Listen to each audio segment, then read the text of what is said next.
ครับตัวหนึ่งครับบังไฟบังที่แสนบังไฟแสนบังที่3นะครับของค่ายวอลพินบ่นะครับกำลังขึ้น2บังแรกของค่ายของวัชระนะครับนี่ค่ายนะครับบรรยากาศนะครับกำลังมวลซื้อเลยบังไฟแสน3บังมีบังที่3กำลังขึ้นนะครับชมบรรยากาศของบุญของไฟน้อยไฟมือ แสนครับหางเขียวครับกระไล่สีขึ้นหางครับรุ่นกันเลยครับพี่น้องครับ30-60ครับปลาย300ครับรุ่นกันเลยครับรุ่นกันเลยครับช่วยกันเลยโอ้ยกับประกาศตั้มใบละไอ้เงามันบ่ได้เข้ากับขยับขึ้น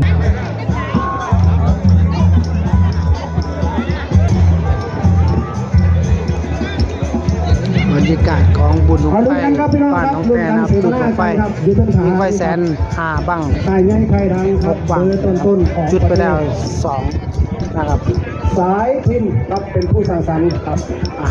บทีมงานของครับจากองค์การวชิระจุดไปแล้ว2บังนะไฟแสนราคานี้ของตำบลบ้านดงวรพินนะครับมาลุ้นกันว่าจะขึ้นสูงห้ามกันเลย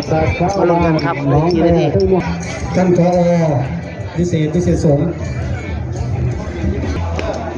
เข้าสู่ฐานีเป็นบ้างนะครับเป็นคณะข้อ3บ้างไทยเมืองประเภทพื้นที่การเกษตรนะเขต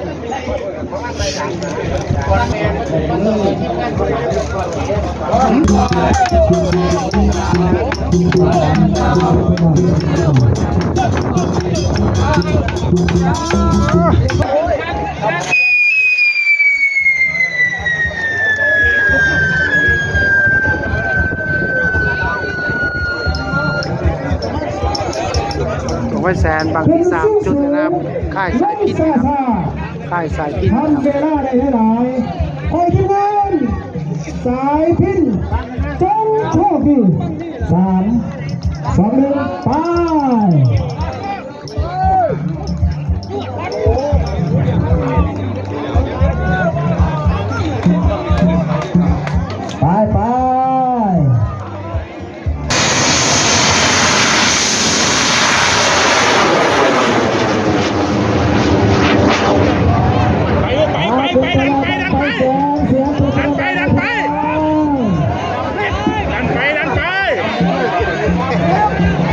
สายแรกไฟแสนนะครับเบิ่งจักนาทีลมอาลาดไว้เป็นไฟยืดพี่น้องเป็นไฟแสนไปแล้วบังไฟแสนโชว์ยาวเก็บไปเด้อบังไฟแสนเริ่มกระซ่าลงขึ้นดีเราเบิ่งจักนาทีสิเร็วกันครับอันนี้คืออาจารย์ติดตัวบังไฟแสนเอาไปดูกันดีนะพี่น้องพุทธกลับบ้านของเราการสายพินพี่น้อง200ก็ผ่านไปมันถึงจะของลงมาแต่ว่าประเภทหางเนี่ยไม่ได้บางทีดอกพี่น้องเบาดีแต่มันถึงจะของลงมาเด้อบางไฟถึงจะของลงมาระดับองศาละพี่น้องจ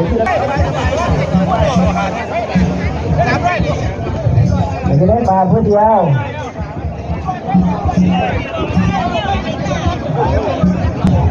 เดี๋ยวแม่ลงมาเนี่ยเอามาเราเพื่อกรรมการที่เลยพี่น้องบางไฟแสนจากค่ายสายพินอาจจะมาลงนาทานเลยพี่น้องหายเป็นไปนี่พี่น้องเรื่องแม่ลงมาแล้วก็เป็นไปต้องเป็นไปพี่น้องบางไฟแสน300ก็ผ่านไปมีน้ำใจพี่น้องมีน้ำกัน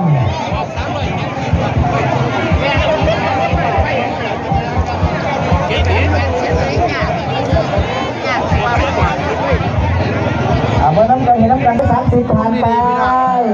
เห็นน้ำกันทุกคน นี่นะครับแบบอยู่นี่นะครับพี่น้องเห็นป่ะนี่เนี่ยเห็นเลยครับพี่น้องเห็นนี่แบบ 140ก็ผ่านไป นี่แบบนะครับนะครับนี่ ทั้งสอ เป็ ง นโล พี่ ก น้อง ก ส ว้าง บาย เนี่ยครับนี่ครับเห็นเลยเนี่ยพี่น้องนี่ ลุ้นกันครับพี่น้องถอยครับถอย เห็นเลยพี่น้องเห็นนะครับ ตู้ครับ50ครับพี่น้อง นี่แบบอยู่นี่ครับนี่ เดี๋ยวพี่น้องให้น้องไปตั้งนี่น้องก่อนพี่น้องเป็นต้องแดงอยู่ นี่ครับนี่แรกเห็นยัง ยังทำไม่ได้น้องไปแสน รับไปไม่แล้วครับ ประมาณ70พัน โอเคนะครับ เบิ้งเวลาเท่าไหร่เนี่ย ได้อยู่ได้แล้วไปบ้างไปแสน380วินาทีบ้างไปแสนมาเป็นนาทีบ้างไป ครับ กำลังถอยเร็วครับ55 60ครับไป ไฟหมื่นครับผมไฟหมื่นต่อครับ ไปไป เอาไปจะตั้งกันเถอะโอ้ อยากไปงานในตัวปูเด้อ